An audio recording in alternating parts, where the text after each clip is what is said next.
으로 살고 있지만 내가 너를 보내는 그곳에서 네 후손들이 하늘의 별처럼 바다의 모래처럼 많게 번성할 것이다 라는 약속을 하셨죠.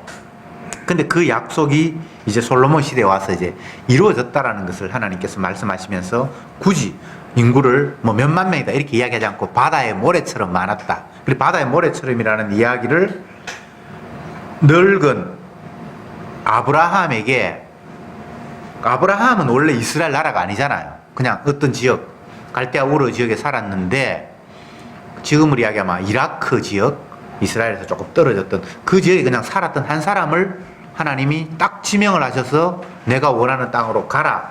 너 후손이 한 민족을, 한 나라를 이룰 것이다 라고 하면서 바다의 모래처럼 하늘의 별처럼 네 후손이 많아질 것이다 라고 말씀하셨는데 이 솔로몬 시대의 인구를 바다의 모래처럼 많았다 그렇게 말씀하십니다.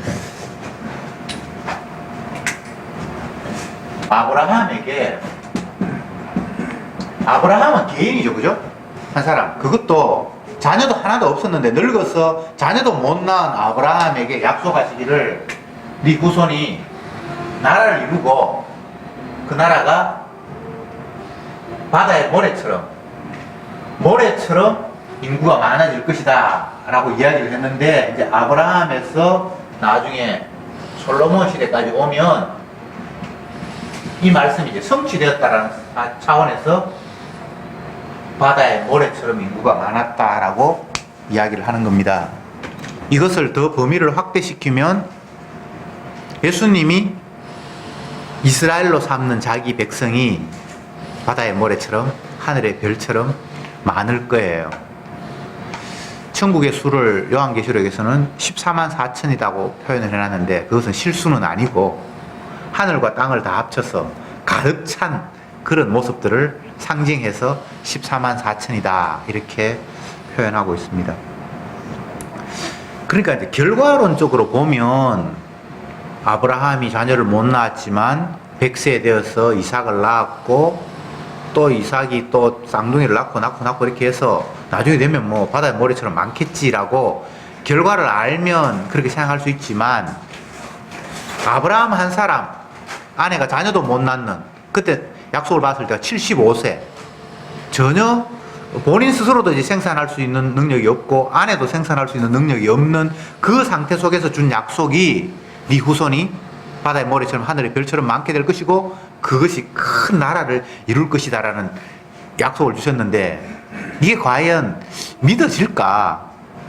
쉽게 이야기하면 하나님의 약속은 없는 데서 있게 하고 죽은 데서 살리는 그리고 완전히 새 창조의 능력이에요. 말씀 그 자체가. 왜 그렇게 하셨는가? 인간의 능력을 제외하고 하나님의 순수한 힘으로 약속은 이루어진다는 것을 보여주기 위한 것이에요. 만약 이렇게 하지 않고 아브라함이 자손이 뭐 한 15명 후손이 많은데 그 상태에서 네 자손이 바다의 모래처럼 많을 것이다 라고 이야기를 하면 그 많은 자손들 가운데 또 자손을 생산하고 하면 나중에 후대에 가면 많아지겠죠.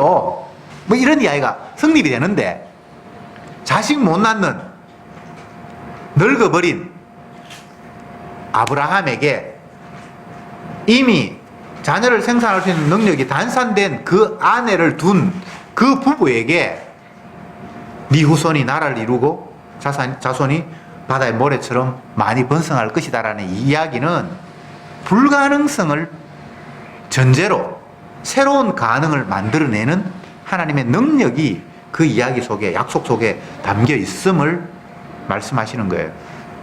그래서 어떤 경우에도 하나님이 약속을 주실 때에는 인간의 관점에서는 가능성이 없는 데서 약속을 던지는 거예요. 지금도 하나님의 말씀을 우리가 펼쳐서 읽다 보면 어떻게 이런 일이 가능할까 생각이 드는 것이 그게 정상입니다. 인간의 입장에서, 세상 환경적 입장에서, 사람들이 경험하는 입장에서는 하나님이 던진 그 약속이 일어날 가능성이 없어요. 일부러 하나님께서는 그렇게 자기 약속을 주십니다. 왜? 이 땅에서는 가능성 없어. 너희들은 절대 못해. 그렇지만 내 능력으로 이 일을 이룰 거야 라는 것이 약속의 그 바탕입니다. 주님은 자기 영광을 사람에게 빼앗기는 분이 아니에요. 홀로 영광을 다 취하시는 분이에요. 어떤 결과를 만들었으면 그 결과가 그래 이거 하는데 너희들 참 수고 많이 했지. 그렇지만 내 공로가 더 크다. 이런 식이 아니라 이건 순수히 나의 희생과 공로로만 만든 거야 라고 말씀하시는 분이 여호와 하나님이십니다. 그래서 하나님의 아들 예수님이 거하시는 그 하나님의 나라는 그 하나님의 아들 예수님만 영광받는 그런 구조로 되어 있어요. 그 누구도 영광을 취할 수 없고 오직 하나님의 아들만 영광받는 식이 된단 말이죠. 그러니까 천국이 그런 모습이라면 이 땅에서도 이미 성도는 주님께만 영광을 돌리는 그런 삶을 살도록 주님께서 인도하시는 거예요. 주님, 내가 열심히 고생했잖아요. 주님 영광을 위해서. 주님이 영광 받으셔야 되지만 주님을 위해서 영광 돌린 나도 영광 받아야 되지 않습니까? 라는 이런 것들을 용납하지 않습니다. 성경을 읽다 보면 하나님이 참 얄궂다, 또 아니면 인정머리가 없다 이런 부분을 우리가 느낄 때가 많아요. 대표적인 예를 들면 모세를 가나안 땅에 못 들어가도록 그 눈으로 바라보는 그 언덕 앞에서 죽여버리죠. 그것도 아직 뭐 요양병원에 가거나 그런 게 아니라 온 사지가 멀쩡해요. 죽기 전날까지 열심히 활동을 했는데 이제 이스라엘 백성들이 가나안 땅으로 들어가야 되기 때문에 너는 안 돼 하면서 그를 사지 멀쩡한 그를 하나님이 죽여버렸어요. 이런 걸 보면 하나님이 참 살벌하고 인정머리 없고 40년 동안 그 백성들을 끌고 오면서 얼마나 모세가 고생을 했습니까? 그냥 하나님은 그걸 그렇게 인정하지 않아요. 네가 인도한 게 아니라 내 능력이 이들을 이곳까지 인도했어. 그래서 너는 들어갈 자격이 없어 하면서 생때 같은 모세를 하나님이 그 생명을 거두어 가버리셨죠. 뭐 이것 말고 예를 들면 한도 끝도 없어요. 왜 하나님이 그런 식으로 일하시는가? 주님 홀로 영광 받으셔야 되기 때문입니다. 그만이 홀로 주이기 때문입니다. 지금 솔로몬 시대에 뭐 블레셋부터 애국까지 해서 주변의 주변 국가들이죠. 모두가 다 그에게 조공을 드렸고 그 앞에 꼼짝 못하고 솔로몬이 살아있을 동안에 모두가 그를 섬겼더라 이렇게 돼 있잖아요. 이게 장차 오실 예수님의 모습인데 빌립보서에서 주님의 모습을 모든 피조물들이 하늘에 있는 것이나 땅에 있는 것이나 심지어는 물속에 있는 것까지 예수 그리스도에게 주로 시인하고 그 앞에 무릎을 꿇게 하나님께서 하셨다. 이제 그런 표현이 있죠. 지금 그 모습이 이미 솔로몬 시대에 간접적으로 비춰지고 있어요. 주 앞에 무릎을 꿇는, 그리고 그를 주로 경배하고 섬기는. 조공을 드렸다라는 이야기는 단순하게 강대국한테 잘 보여서 살아남겠다라는 외교적인 그런 관점으로만 보지 말고 모두가 그 앞에 무릎을 꿇을 수밖에 없는 그런 환경. 장차 예수님이 오시면 그가 누가 됐든 그 앞에 그를 주로 시인하고 무릎을 꿇을 수밖에 없는 그런 환경. 그게 진정한 주의 자리, 주님이죠. 우리는 남 앞에 무릎 꿇고 그를 섬기고 그 앞에 뭔가를 드린다라는 것이 썩 내키지 않습니다. 오히려 내가 주의 자리에 앉아서 다른 사람이 나에게 머리를 조아리고 섬기는, 경배하는 그런 위치에 오르기를 원하죠. 이게 선악과 따먹은 병폐예요. 모든 인간이 다 그래요. 내가 잘나기를 원하고 내 앞에 모든 사람이 머리 숙여 복종하기를 원해요. 그것이 필요한 1차적인 수단이 재물이에요. 돈이에요. 사람들이 돈을 좋아하는데 그게 화폐를 좋아해서가 아니에요.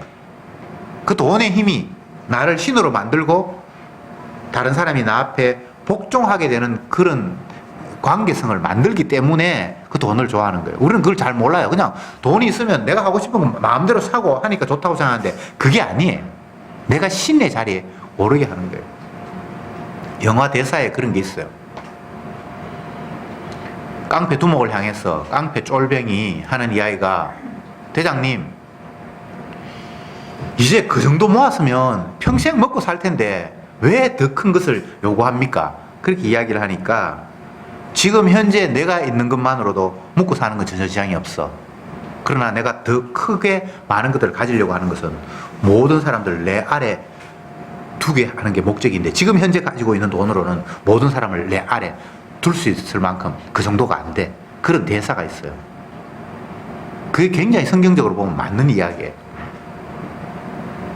궁핍하고 모자랄 때는 내가 배 골지 않게 먹을 수 있을 만큼만 있었으면 좋겠다라는 게 사람의 생각이죠.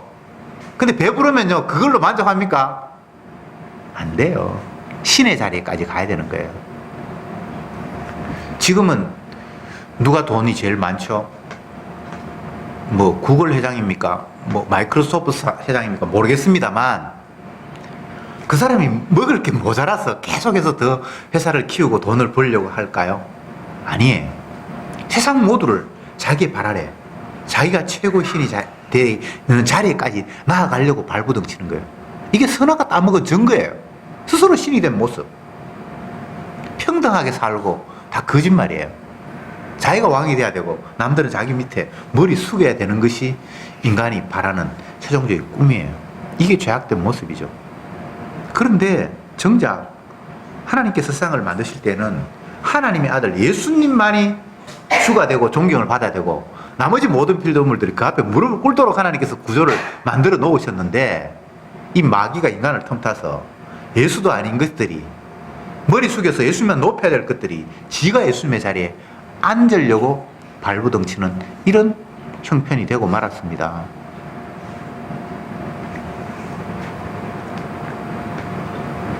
솔로몬의 시대, 이 세상에 이런 시대가 없었어요. 솔로몬 같은 지혜와 부와 명예를 얻었던 왕조도 없었고 그런 시대가 없었어요. 이 시대가 유일합니다. 솔로몬의 시대에는 은을 귀하게 여기지 않았더라. 은이 얼마나 귀한 겁니까? 근데 최고 금이 있었기 때문에 은은 이게 아주 얕봤던 거예요. 인구가 바다의 머리처럼 많았고 주변의 모든 나라가 그 앞에 머리 숙여서 조공을 드렸고 그를 최고의 왕으로 섬겼고, 솔로몬이 하루에 그 왕실에서 먹었던 분량들 여기 기록해놨는데 밀가루가 90석, 소가 30마리, 양이 100마리, 그 외에 많은 짐승들이 하루에 그만큼 소비됐더라. 어마어마한 양이에요. 옛날 고대 인구로 따져보면. 솔로몬 시대에 전체 세상의 인구가 얼마나 됐을 것 같아요? 이거는 정확하게는 모르겠지만 오늘날로 비교하면 인구가 얼마 안 됐겠죠, 그죠? 그 당시에는. 그런데 하루에 왕실에서 먹은 게 밀가루가 90석, 소가 30마리. 여러분 한번 상상해 보세요. 지금 우리나라 청와대도 이만큼 못 먹을 것 같은데. 그러니까 얼마나 부강했는가를 간접적으로 이야기를 하고 있어요. 그리고 솔로몬이 다스리던 시대에는 전쟁도 없었어요. 다 그 밑에 복종을 했기 때문에 장차 오실 예수님이 다스리는 시대가 이런 시대가 되겠죠. 그리고 그의 지혜는 잠언을 3,000을 말했고 노래가 1,500. 그러니까 작곡가고 시인이고 또 초목을 논하고 짐승을 논하고 새를 논하고 곤충, 물고기를 논했다. 논했다라는 말은 단순히 새가 아름답다 이런 이야기 아니라 그 논문을 쓸 만큼 오늘 이야기하면 모든 것에 대해서 그 해박한 지식으로 쫙 이야기를 했다는 거예요. 그리고 세상의 모든 왕들이 그 앞에 와서 그의 지혜를 궁금해서 머리를 숙이고 배우고 했다는 겁니다. 솔로몬의 대단함을 이야기하려고 하는 것은 아니고, 장차 하나님의 아들이 오시면 세상은 이렇게 완벽한 주가 되고 모든 자는 그 밑에 복종하면서 그를 경배할 수밖에 없는 그런 시대가 올 것이다라는 것을 솔로몬 왕 한 사람을 통해서 간접적으로 사전에 견본으로 샘플로 보여주는 것, 이것이 솔로몬 시대입니다. 개인 솔로몬으로 이야기하자면 대단한 사람 아니잖아요. 아버지의 죄악의 증거물로 자기가 태어났잖아요. 그리고 우여곡절 끝에 형이 서로 왕이 되려고 다투다가 다 하나님 앞에 카트 당하고 하나님께서 그를 긍휼히 여긴다는 의미로 이름을 여드디아라고 짓고 주님의 긍휼이 거기에 임했다. 그래서 솔로몬이라는 자를 왕으로 세우는데, 하나님 앞에 이런 지혜를 받았지만 솔로몬의 삶은 하나님을 잘 섬기는 그런 모습이 아니었어요. 왕이 되자마자 애굽의 공주를 데리고 와서 자기 아내로 삼고, 하나님이 계시는 성전에 그 자기 아내가 섬기는 사당을 지어줬고, 평생을 그렇게 살았거든요. 마누라도 3,000명 두고.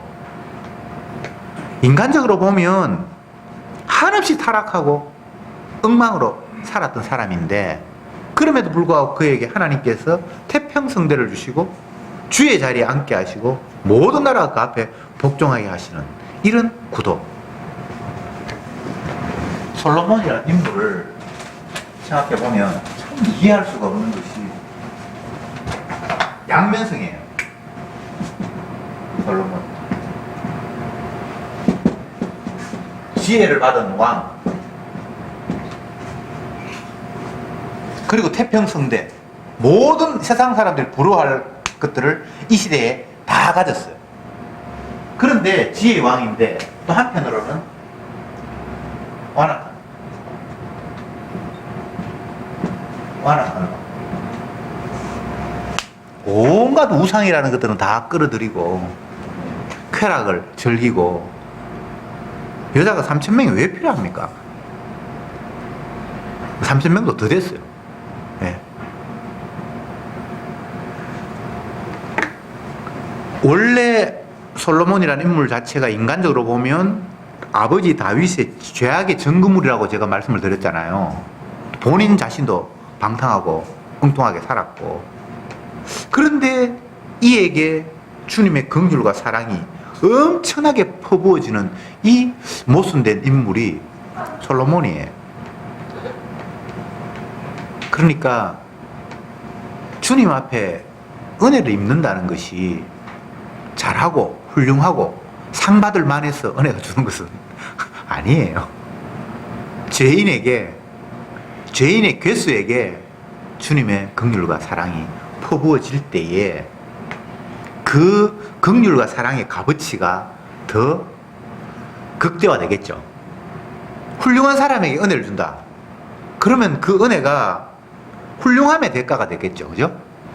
그런데 완악한, 저주받을 수밖에 없고 이 세상에서 가장 방탕한 자에게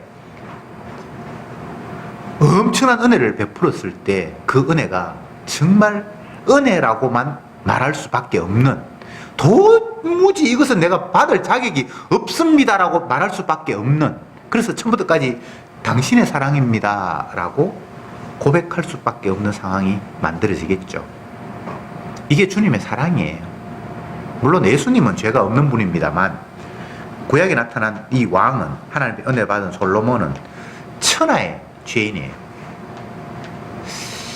제가 전도사 시절에 내보다 선임 전도사님이, 담임 목사가 이제 출타해서 설교를 했는데, 그때 시절에 이제 서울의 사랑의 교회 옥하는 목사님이라고 진짜 그때 잘 나갔어요.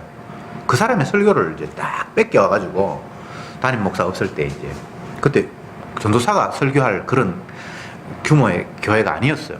800명 예배에 참석하고 그 정도의 큰 교회였는데, 어쨌든 담임 목사님이 이제 다른 데 가셨으니까 제일 선임 전도사님이 설교를 하셨는데, 잘 나가는 옥하는 목사님의 그 설교를 이제 뺏겨 설교를 했는데, 지금도 기억이 나는데, 설교의 제목이 지혜를 배웠으나 어리석게 산 사람, 솔로몬 이야기를 했어요.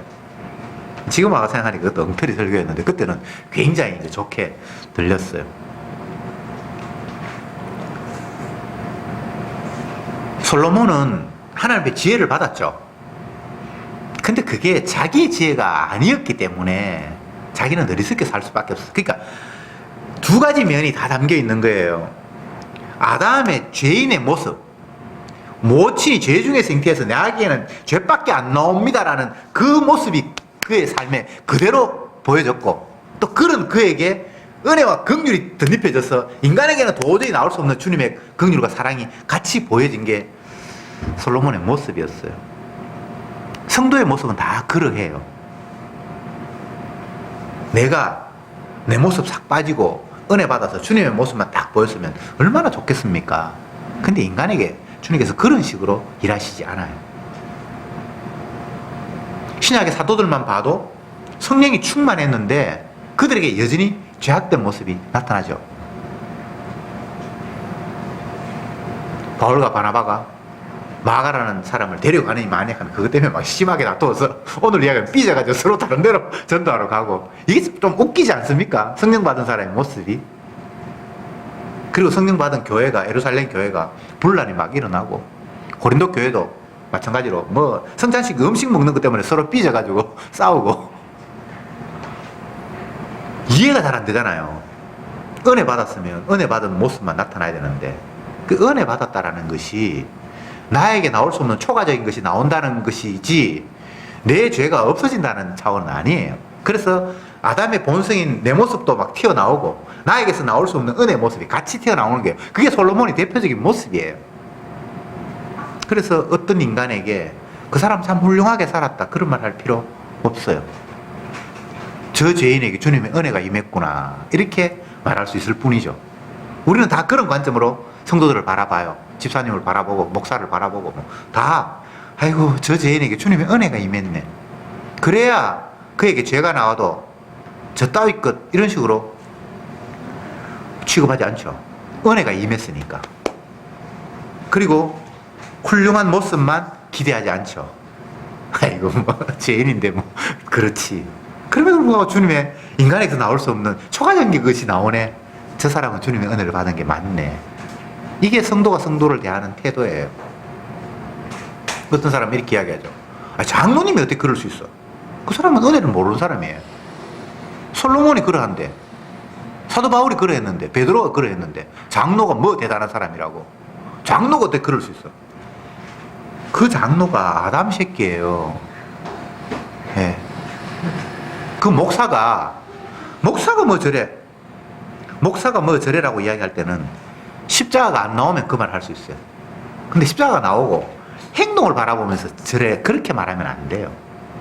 목사가 아담 새끼인데. 그렇지.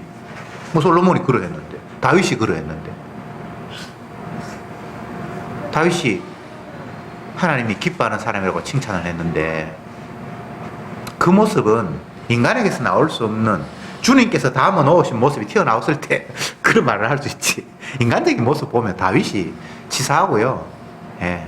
지 욕정 못 이겨서 뭐 강간하고, 오늘로 이야기하면 박원순이나 뭐 그런 뭐 어디든지 모르겠습니다만 그런 사람보다 하나도 뭐 나은 게 없어요. 우리아의 아내를 범하고, 그리고 우리아를 죽이는데 내보내고. 인간적으로 보면 그냥 아담 새끼예요. 자기 욕정을 억제할 수 없었고, 얼마나 하나님이 한심했으면 나단 선지자를 보내서 어떤 부자가 양이 수백 마리 수천 마리가 있는데 어떤 손님이 찾아왔는데 지양 아까워서 양 한 마리 생명 재산이 전부인 그걸 빼앗아 가지고 친구를 대접했다 그렇게 얘기했겠습니까? 그게 실제적인 모습. 자기가 아내가 부족했습니까? 욕정 채울 여자가 없었습니까? 그런데 그 신하의 아내를 빼앗아서 관계를 가지고 죄를 범했으니까요. 예수님이 다윗의 후손으로 오셨다 그러면 그 조상 다윗을 좀 아름다운 모습만 성경에 기록하면 좋겠는데 성경이 그렇지가 않아요. 예수님 족보를 이야기하는 마태복음 족보에 보면 가장 수치스러운 다윗의 모습을 탁 박아놨어요. 다윗은 우리아의 아내에게서 솔로몬을 낳고 여러분 이 집에 이름 남편 해가지고 한번 대입을 해보세요. 그게 뭐 얼마나 그것도 족보에 예수님이 메시아로 오신다라는 그 조상 가장 이름에 서경수가 누구누구의 아내에게서 누구를 낳고, 이야 이거 진짜 댓글이 뭐 악플이 달린다고 자살하고 하는데 주님이 그 악플 정도가 아니고 평생을 가시가 되도록, 그 아들도 있을 테고 손자도 있을 텐데 너희 아버지는 누구누구 아내한테 관계해가지고 누구누구 낳았다? 그걸 온 국민이 다 보는 족보에 버젓이 이렇게 기록해놨단 말이죠. 주님은 인간을 인간 취급 안 합니다. 죄인 취급해요. 쓰레기 같은 인간이라는 거예요. 평생 죄밖에 안 나오는 인간이라는 거예요. 근데 우리는 우리를 자꾸 포장하고 싶죠. 내 쪽팔리는 거 감추고 싶고, 부끄러운 거 가리고 싶고.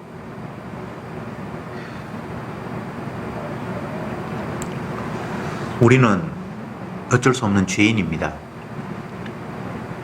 이러하나 저러하나 욕망을 삐죽삐죽 발산할 수밖에 없습니다. 의인은 없나니 하나도 없으며, 그 기록을 한 바울의 그 고백 속에는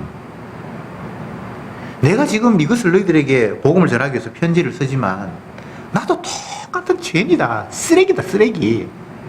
죄인 중에 괴수고 만물에 찍기만도 못한 내가 너희들에게 이걸 지금 기록하고 있다. 복음은 그런 식으로 전해지는 거예요. 너희들 꼬라지 보니까 참 한심하다. 앞으로 열심히 살면 나처럼 될 거야. 이런 식의 이야기를 하는 게 아니에요. 물론 어떤 표현을 보면 나를 본받는 자 되라 이렇게 얘기하는데, 그것이 그 사람의 훌륭한 인격이나 이런 걸 본받으라는 말이 아니라 주님 앞에 끌려가는 내 모습을 니도 같이 겪었으면 좋겠다라는 그 이야기를 하고 있는 거예요. 니도 성령 받아서 네가 원치 않은 곳에서 띠뛰어가고 고난받는 그 길, 좁은 길, 그 길 같이 갔으면 좋겠다라는 그 이야기가 나를 본받는 자가 되라지, 내가 훌륭하니까 너희들 행동 그거 버리고 나처럼 행동해, 그런 이야기가 아니에요.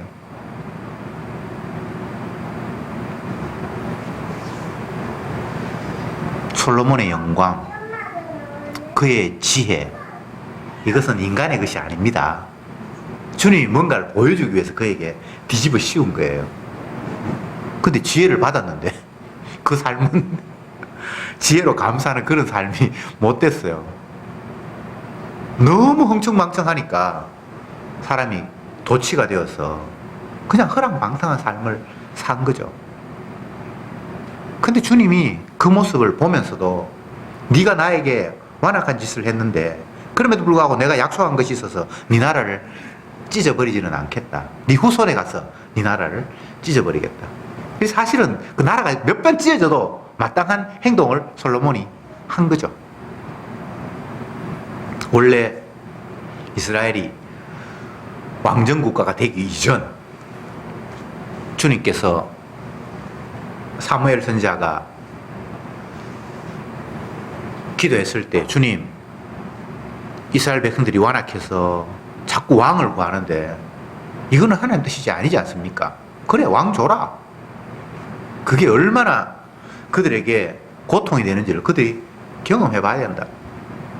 그런데 왕국이 되는 것까지는 허락하는데, 왕이 되면은 금해야 될 게 있다. 그들에게, 백성들에게 가르쳐 줘라. 그렇게 해서 하나님께서 이스라엘의 왕국을 허락하면서 하지 말라고 했는 게 있죠. 왕은 재물을 많이 두지 말며, 권력을 위해서 아내를 많이 두지 말며, 말과 병거를 많이 다른 나라에서 수입해가지고 나라를 지키겠다는 그런 꼴 하지 마라 라고 얘기했는데, 솔로몬 시대에는 그게 다 있었어요. 마누라도 많이 두고 말과 병거도 많이 두고 하나님이 하지 말라는 걸 솔로몬이 다 했어요. 이 간극, 주님은 그에게 엄청난 은혜를 쏟아부었는데 그는 그 은혜를 받으면서 엄청나게 엉뚱한 길로 가는 그 완악함의 극치, 그것이 솔로몬 시대에 그대로 다 보였어요. 물론 나중에는 회개하면서 잠언도 쓰고 전도서도 쓰고 했지만 어쨌든 솔로몬의 삶은 그러했다 이 말이죠. 솔로몬 한 사람에게 국한된 이야기는 아니고요. 이 땅에는 모든 피조물들이 이런 식으로 살아갈 수밖에 없어요. 훌륭해서 은혜 받고, 열심히 하나님 앞에 뭘 잘해서 복을 받고, 그런 구도는 성경에 없어요.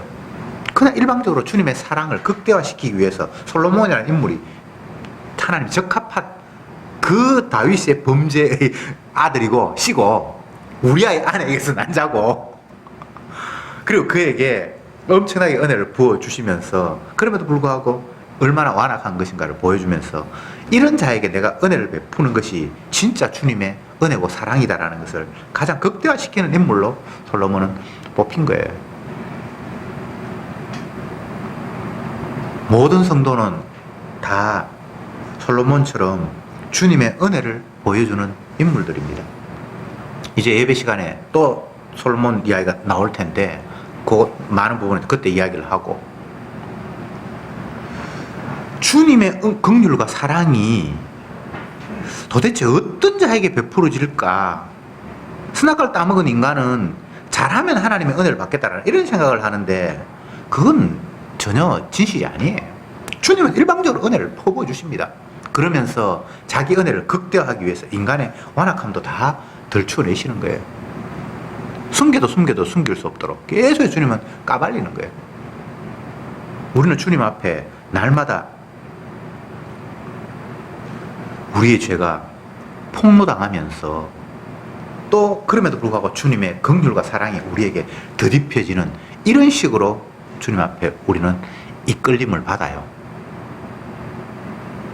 은혜 받은 사람들의 모습들을 보면 자기 자신이 얼마나 완악한 죄인인가를 자기도 모르게 툭툭 이야기를 하는 걸 우리가 볼 수가 있어요. 성경에는 다 그런 모습이고, 성도들도 지 자랑하는 게 아니라 자기가 주님 말씀 앞에 얼마나 완악한 죄인인가를 자기가 뭐 자랑해서가 아니라 자기도 모르게 무심코 그렇게 툭툭 튀어나와요.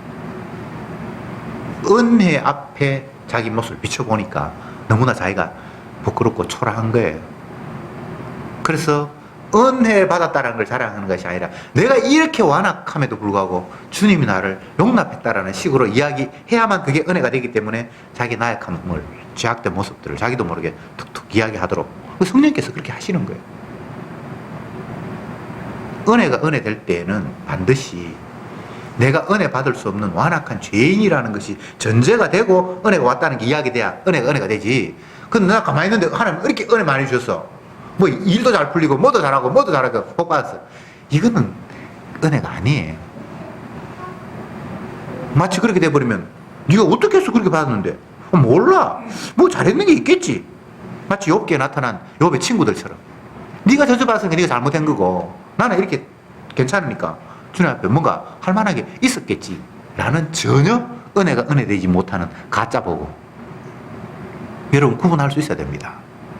오늘 주변에서도 그런 거 많잖아요. 종교가 다 그런 모습이에요. 잘된 것, 복받은 것, 우리가 원하는 걸 누가 가졌으면 그것이 초점이 되어서 어떻게 이런 결과가 왔지라고 그 사람의 행동들을 한번 들춰보는 거예요. 은혜는 은혜 받을 이유가 없어야만 은혜입니다. 그 사람 열심히 해서 받았다, 그거 은혜 아니에요. 그건 마귀의 장난이에요. 아무리 따져봐도 내가 살아야 할 이유가 없는데 주님이 오늘도 자기 영광을 위해서, 자기 사랑을 전하게 하기 위해서 나를 살려두셨다. 이게 정말 은혜 받은 자의 진정한 고백입니다. 우리는 솔로몬 시대에 25절에 제가 읽어볼게요. 솔로몬이 사는 동안에 유다와 이스라엘의 단에서부터 베엘세바까지 이르기를 각기 포도나무 아래와 무화과 나무 아래서 안연히 살았더라. 평안을 누렸다는 거예요. 아무 문제 없이. 이것은 이 땅에서 일어나는 일은 아니고요. 이건 견본이에요. 잠깐이에요. 예수 그리스도의 긍휼과 사랑 안에 있을 때에 그는 주님이 주시는 참 평안 안에 사는 자입니다. 기도합시다. 주님, 감사합니다. 은혜를 베푸는 주님의 사랑은 인간적인 관점에서 은혜 받을 만해서 주는 것이 아니라 주님의 긍휼과 사랑이 얼마나 대단한 것인가를 보여주기 위해서 전혀 은혜 받을 수 없는 자에게 무차별적으로 쏟아지는 것이 주님의 은혜임을 오늘도 솔로몬의 삶을 통해서 확인했습니다. 주여, 완악한 저들임을 고백합니다. 먹든지 마시든지 무엇을 하든지 내 영광, 내 만족을 위해서, 내가 스스로 신이 된 자리에 나아가기 위해서 발부둥치는 저임을 고백합니다. 이런 저들에게 주님의 대속의 희생의 피가 뿌려졌고 저들에게 한없는 은혜로 오늘도 역사하시니 우리가 도대체 무슨 말을 할 수 있겠습니까? 모든 것이 주님의 긍휼과 사랑이요, 주님의 주되심을 드러내기 위한 주님의 작업이라는 사실을 날마다 고백하며 살아가는 저들이 되게 하옵소서. 예수님의 이름으로 기도드립니다. 아멘.